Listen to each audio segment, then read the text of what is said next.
My parents just couldn't take care of me, so I've been in foster care for most of my life. I'm in high school and I used to live with my dad who didn't work. I had a part-time job, but all my paychecks went to my dad who used them to buy drugs. So one day I came home and found all my clothes boxed up in the front yard. I called her and she was sorry, but she told me it was either I had to leave or her boyfriend would leave her. I'm just staying on couches right now, but since me and my dad moved around so much, I don't have any friends. And since I don't have an address, I'm not working anywhere. I stopped giving him paychecks, so he kicked me out of the house. It's 2 days before my 18th birthday and I've never had to live on the street before. I don't know where I'm going to go.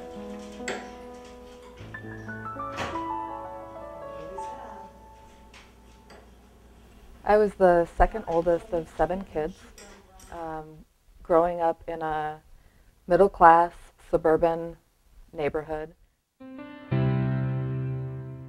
My family was very religious, very conservative, and we were very involved in our church, very involved in our community. When I was 16, I got a ride home from a church event with a man from the church who didn't take me home. He took me into a parking lot and molested me. Kind of because of the nature of what happened and how embarrassing it was and how devastating it was, I couldn't talk to my family about it. I couldn't talk to my parents. I started becoming really depressed. I started cutting myself, drinking, smoking pot. What my parents saw was a teenager who was starting to rebel and starting to go a little, get out of control. And it just continued to get worse and worse. And they locked me up in an inpatient mental health facility. And when I was released from the hospital, I knew that I couldn't go home. There was just too much damage that had been done.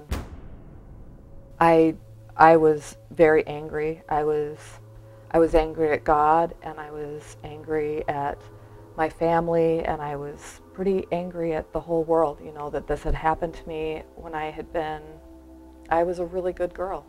The area that we grew up in, those kind of things aren't supposed to happen. I decided that I needed to find myself and figure out who I was and what was going on, and I had an opportunity to hop freight trains across the country. And that's what I chose to do. I spent the next 3 years being homeless. Because youth homelessness, it comes from family conflict and not necessarily from poverty and inability to pay rent.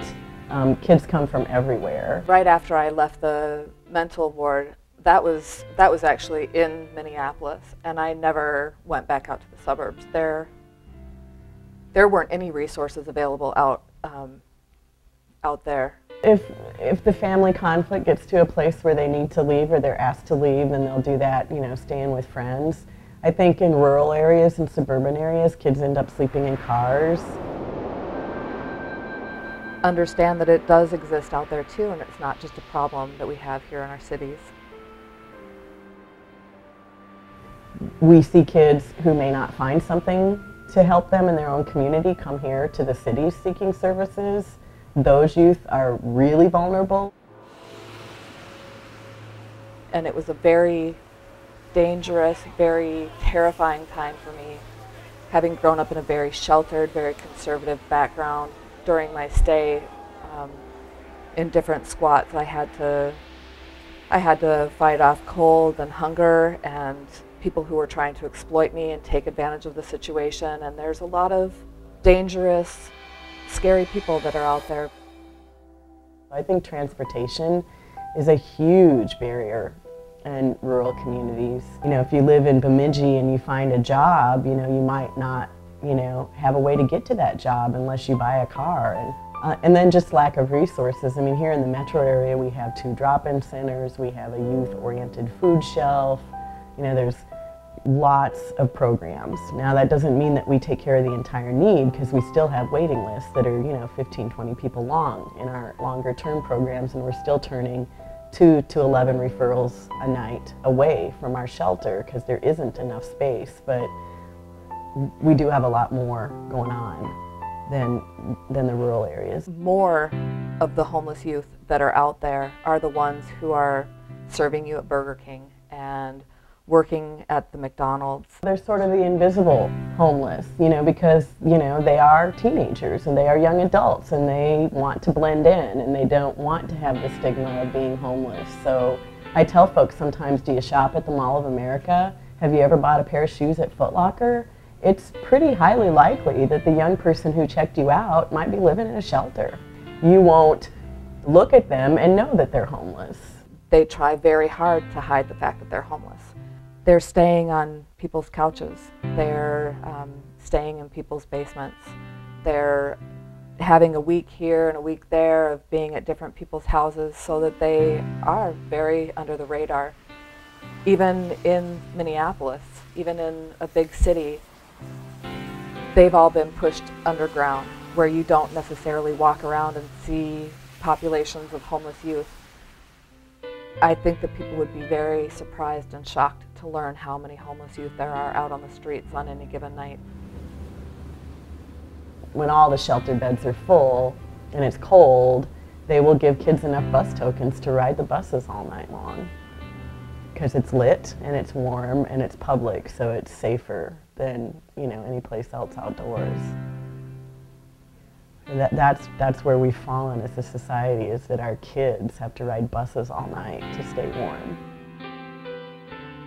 Being able to mentor and believe in the young people that are around you, getting educated about the facts, finding out the statistics, finding out the numbers of people that are homeless in your community. Well, I always tell folks that the first thing that I want them to do is be the cool parent on the block. Research shows that having a healthy relationship with an adult can make or break it for a young person. So be that cool mom or dad or grandma or grandpa or aunt or whatever on the block that gives young people a space to be themselves. And advocating for the system to be different. And then I tell people to call your representatives, call your senators, call your city council people and tell them that you're outraged. You're outraged that children are homeless. You know, what kind of world do we live in where we let our kids be on the streets? They're not bad kids. They're good kids who have had really bad things happen to them.